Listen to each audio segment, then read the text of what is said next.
Les amis, frères et sœurs et supporters du Barça, j'espère que vous allez bien et surtout que vous êtes prêts pour le feuilleton de l'été, à savoir l'ailier gauche du FC Barcelone et plus précisément, normalement, Nico Williams ou Luis Diaz. On va se coltiner tout l'été des rumeurs, des unes de journaux, des Mundo Deportivo, des sports, vous les connaissez tous hein, évidemment, qui vont nous bassiner tous les jours, même plusieurs fois par jour, de rumeurs concernant l'ailier gauche du Barça, de Nico Williams, de Laporta, de Deco, et j'en passe, et des meilleurs. On connaît ça, nous les fans du Barça, on est habitués. Mais bon, à chaque fois, on est toujours naïf, hein. Même moi le premier, parce qu'on gobe tout ce qu'on lit, tout ce qu'on voit, on essaie de déceler un petit peu le vrai du faux. C'est comme ça, hein. On a vécu des feuilletons Neymar en 2019-2020 à l'heure de Bartomeu. Et bien là, ce sera du coup les gauches en 2024. Il y avait déjà eu un feuilleton en 2024 hein, avec Nico Williams et Olmo. Et on avait été fatigué par les rumeurs. La non-inscription de Dani Olmo, Nico Williams qui recalait le Barça. Le train qui ne devait passer qu'une seule fois, et patati et patata. La bonne nouvelle, c'est que le club, le FC Barcelone, est officiellement redevenu un club attractif, qui a normalement, apparemment, les moyens financiers de faire venir un ailier gauche, un vrai, hein, pas un ailier gauche de rabais. Là, on parle d'une vraie recrue, une pointure, une star du foot, tout simplement. Ce qui fait qu'on a pas mal de noms, évidemment, vous le connaissez tous, hein. Rashford, Leao, Luis Diaz, Nico Williams, Lookman, tous ces gens-là, qui veulent tous venir au Barça.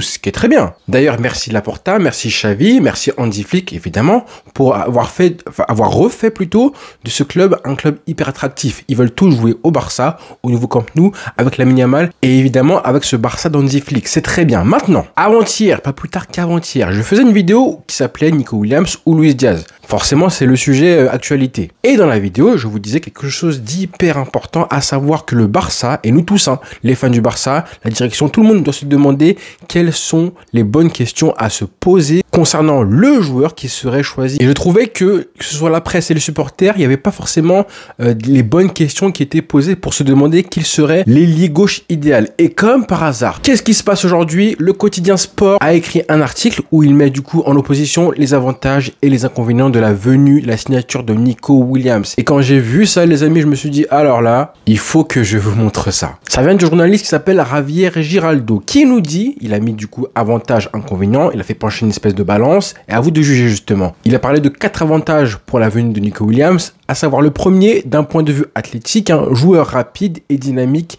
Il privilégie les espaces plutôt que le ballon et possède un talent de buteur remarquable. Bon là, je suis pas forcément d'accord qu'il privilégie les espaces plutôt que le ballon, parce que là, ça fait un petit peu penser à Mbappé, le joueur qu'on va lancer seulement en profondeur, alors que Nico Williams, ce n'est pas du tout que ça, hein, loin de là. Nico Williams, c'est un joueur qui, balle au pied, gagne énormément de mètres. La preuve, j'ai un graphique pour vous, qui a été pondu par DataFoot, hein, merci pour les travaux, qui nous montre que justement la saison dernière, enfin cette saison en Liga, Nico Williams est le deuxième joueur de Liga derrière Vinicius Junior qui gagne le plus de mètres par match, toutes les 90 minutes. Il est même devant Lamine Yamal et devant Brian Zaragoza. Il y a seulement Vinicius Junior devant lui. Donc ça, c'est important. Deuxième avantage, avec Lamine et Nico, Barcelone disposera d'une énorme machine de talent offensif pour la prochaine décennie.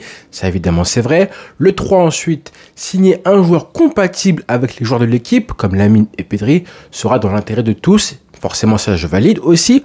Pas de problème jusque-là. Ensuite, avec Lamine et Nico, Barcelone est assuré d'attirer les jeunes supporters, notamment les adolescents attirés par le football ou les enfants qui commencent maintenant à choisir l'équipe qu'ils vont soutenir. Ça, c'est aussi hyper important parce que on assiste déjà hein, depuis maintenant 1 an à une espèce de vague de jeunes enfants qui s'inspirent beaucoup plus de Lamine Yamal que personne d'autre en fait. C'est, je pense, le joueur le plus influent aujourd'hui chez les jeunes. Il est en train de remplacer petit à petit Mbappé qui était l'idole des jeunes jusque-là. Et si en plus vous ramenez un Nico Williams et que vous en créez, voilà, vous recréez le duo, une complicité qui forcément sera encore plus inspirante pour les jeunes, parce que le foot est un sport collectif, et ben ça je pense que kiff à niveau marketing, niveau image, les stories, les célébrations, les danses, les chorégraphies, tout ça là, ça contribue à ce que voilà, vous avez des jeunes qui vont de plus en plus aimer Lamine Yamal et Nico Williams, et donc indirectement le FC Barcelone, la cote de popularité du Barça, bah forcément elle va aussi augmenter. Donc jusque là les avantages, hein, je suis globalement en accord avec ce qui est dit. Par contre les inconvénients, là c'est là où on va s'embrouiller. Le numéro 1, la position du joueur. Nico Williams, l'année dernière, voulait-il vraiment signer au Barça ou a-t-il utilisé cela pour faire pression sur lui afin qu'il renouvelle selon son contrat avec le club basque. Bon, déjà, je sais pas pourquoi on reparle du passé là. C'est vrai que bon, le club pourrait être un petit peu rancunier, mais entrer dans une guerre d'ego comme ça, pour moi, c'est un petit peu malvenu. Dans le football, c'est pas l'ego qui doit primer. On n'est pas sûr que c'était vraiment le cas qui s'est servi du Barça. Si vraiment c'est avéré, je serais d'accord avec vous. Mais on n'est pas sûr que ce soit le cas qui s'est servi du Barça pour renouveler avec le club basque. Par contre, s'il le refaisait une deuxième fois, s'il prolongeait l'année prochaine, là, par contre, je validerais la chose. Et là, on pourra dire que oui, le train ne passe pas deux fois. Ensuite, numéro 2, si le club peine à atteindre l'équilibre financier et que ses comptes sont encore fragiles, est-il judicieux de dépenser plus de 60 millions d'euros pour Nico Williams compte tenu de la saison impressionnante de Rafinha? Donc là, on revient encore une fois à un Barça qui ne veut pas dépenser trop d'argent parce que Rafinha peut dépanner à ce poste d'ailier gauche. Donc en gros, à cause de l'argent, tu refuses de te renforcer. Donc on voit bien qu'on parle d'argent avant de terrain. Ensuite, numéro 3, si Nico arrive, qu'adviendra-t-il de Ferran Torres? Ce joueur critiqué, souvent critiqué, affiche pourtant le meilleur taux de but par minute de l'équipe. Ferran Torres, est-ce que vous voyez un petit peu la chose qui empêcherait du coup la venue d'un ailier gauche en puissance? Ensuite, en numéro 4 et pour finir, qu'en est-il des joueurs du centre de formation? Nico va-t-il freiner la progression d'autres joueurs du club partageant son style de jeu vers l'équipe première? Oh les amis, bon déjà, je pense que vous voyez un petit peu que là on parle pas de terrain. Sur les 4 arguments qui sont cités, on ne parle à aucun moment de ce qu'il apporterait dans le jeu ou les inconvénients qu'il apporterait dans le jeu au collectif. Numéro 1, on parle d'argent, ou plutôt d'ego autour de l'argent et de la prolongation. Le numéro 2, on parle d'argent encore une fois. Le numéro 3, du coup, on parle de Ferran Torres qui... Là, pour moi, c'est le pompon, le summum qui, du coup, serait un joueur si important pour l'équipe qu'il ne faudrait pas recruter un ailier gauche. Car Ferran possède le meilleur taux de but par minute de l'équipe. Et alors là, 4e, là, ça part carrément de freiner la progression de joueurs. On ne sait pas qui, hein. On ne sait même pas qui, là, aujourd'hui, serait un potentiel, un crack de la Masia qui joue à ce poste-là, qui pourrait éventuellement souffrir de la venue de Nico Williams. Merci pour l'article de sport, hein, monsieur Javier et Giraldo, qui nous a pondu ça. Ce matin, je l'ai vu, je me suis dit, là, c'est bizarre. On voit que dans les avantages, on parle globalement de terrain, et dans tous les inconvénients, on ne parle que d'argent. On parle que du hors-terrain, que de l'extra-sportif. Alors, on a appris deux choses aujourd'hui aussi. La première du quotidien sport, encore une fois, c'est que Nico Williams a pris sa décision. Soit il va au Barça cet été, soit il prolonge avec Bilbao. Et ça, c'est important. Le joueur aurait décidé d'ignorer les offres étrangères et souhaite réaliser son rêve de déménager à Barcelone ou rester dans son club formateur pour évidemment jouer la LDC avec Bilbao. On a appris aussi quelque chose d'hyper important, cette fois de la Cadena Ser, par l'intermédiaire de Santi Oale, qui nous dit que Laporta, Joan Laporta, tenez-vous bien, n'apprécierait pas trop dans l'idée de signer Nico Williams sa forte relation avec Lamine Yamal, qui pourrait créer des clans au sein du vestiaire. Le président préfère que les relations au sein du vestiaire soient professionnelles et non basées sur des solides amitiés. Alors ça, c'est une information intéressante, hein, parce que là, on voit clairement, hein, que Laporta, il est influencé par son vécu, sa carrière, évidemment, sa carrière incroyable en tant que président du Barça, qu'il a vécu, lui, les traumatismes de son Barça qui avait décliné à la fin de son premier mandat avant l'arrivée de Guardiola, évidemment. Entre 2006 et 2008, on a un vrai déclin au Barça. Et évidemment, dans le vestiaire, à l'époque, on avait aussi des problèmes et des clans qui se formaient, surtout entre joueurs qui avaient une influence mauvaise et néfaste sur les autres. On se rappelle évidemment de ce que vivait Messi avec Ronaldinho et Deco. Le club à l'époque avait énormément peur que justement Deco et Ronny, qui était sur le déclin, ait une mauvaise influence justement sur Messi qui était tout jeune, il avait 19-20 ans. Il était évidemment au tout début de sa carrière, il avait besoin qu'on le protège, qu'on le couvre et qu'il puisse grandir justement pour devenir le joueur qu'il devait être par la suite. Sauf que à côté de lui, on avait Ronaldinho, Deco et je pense d'autres joueurs de l'équipe qui avaient déjà tout gagné avec le Barça, qui commençaient à décliner et à être un petit peu nonchalants, suffisants, à être sur la pente descendante, hein, parce qu'ils étaient rassasiés, ils avaient plus faim comme avant. Et forcément, le Barça a commencé à perdre des matchs, des titres, et ça a amené des conflits, des tensions et des clans entre le vestiaire. On se rappelle des mots justement de Eto'o qui disait que pendant son absence, qu'il était blessé au ménisque, il est revenu après 7 mois, je crois, de convalescence et que du coup, le vestiaire était mort. Donc je pense que tout ce qu'a vécu Laporta en tant que président du Barça, il n'a pas envie de revivre ça. Il n'a pas envie de revoir un vestiaire qui implose et qui explose ensuite,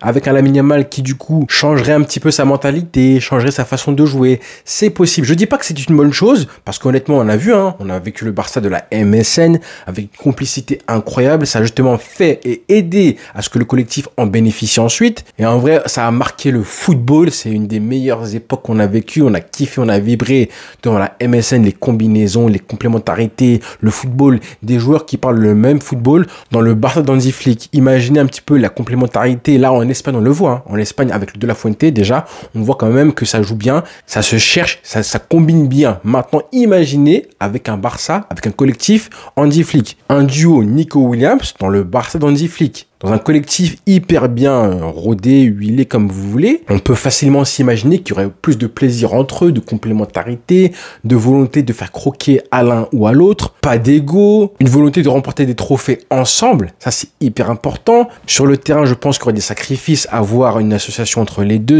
et sur le terrain, une solidarité, j'en suis sûr, entre les joueurs. Donc je suis ni en accord ni en désaccord avec ce que dit Laporta, parce que Nico Williams, 22 ans, s'il vient au club, bah c'est facile pour 5, 6, voire 10 ans, même plus. Hein. Et c'est vrai par contre qu'au bout de 5, 10, 15 ans, ensemble, hein, sur le même terrain, dans la même équipe, dans le même effectif, on peut aussi assister à ce qu'on a vu après, quand le Barça a vraiment décliné, c'est-à-dire qu'on a vu un Barça avec une espèce de... Moi j'appelais ça une coalition, une coalition avec le FC Amigo, comme beaucoup l'appelaient, avec des vaches sacrées qui étaient complices et qui étaient solidaires entre eux et qui se croyaient, je pense, un petit peu trop importants pour le club. Le FC Amigo, c'est pas une bonne chose. Parce qu'au moment où il fallait faire partir des Alba, des Busquets, des Suarez, parce qu'ils étaient trop vieux, ou parce qu'ils étaient tout simplement finito, justement, c'est compliqué à faire comprendre à un joueur comme Messi que Suarez doit partir, parce que l'affinité, du coup, fait que t'as pas envie de le vexer, de le blesser. Donc malheureusement, avec Bartomeu, on a trop longtemps conservé, beaucoup trop longtemps, un espèce de noyau dur de joueurs, hein, 4 ou 5 joueurs qui étaient les vaches sacrées,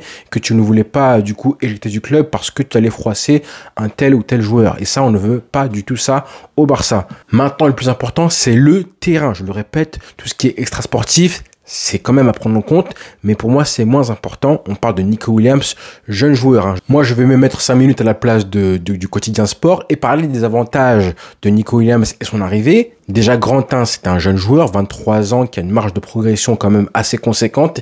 Il a des petites choses à progresser, à la finition, et aussi dans les choix qu'il fait. Hein. Tactiquement parlant, je pense qu'il a un QI football à développer. Il a aussi, deuxièmement, une complémentarité, forcément on en parle, j'en reparle aussi, avec Lamine Yamal, mais pas seulement. Mais c'est quand même bien de commencer tout doucement à bâtir une équipe autour de Lamine Yamal, la complémentarité aussi avec Baldé, ça personne n'en parle. Hein. Ça tout le monde l'oublie alors que Baldé, mesquine, il a personne avec qui combiner en fait, hein, parce que Rafinha ne joue pas vraiment sur le côté gauche, alors qu'à droite évidemment on a Koundé et Lamine Yamal, les deux qui peuvent apporter du danger. Troisièmement, la vitesse qui va apporter le Nico Williams s'il arrive, qui pour l'instant n'est apporté que par Baldé, tout seul, qui doit aussi faire des efforts défensifs. Bah, je pense qu'on aura un meilleur Baldé avec l'arrivée de Nico Williams. Mais non, les médias préfèrent parler de train qui ne passe qu'une seule fois, de guerre d'ego entre le club et le joueur et dans le vestiaire, de freiner la progression, mais de qui en fait? C'est pour ça que je dis qu'il faut continuer et essayer de se poser les bonnes questions pour déterminer qui sera l'élu, le meilleur choix à faire entre Luis Diaz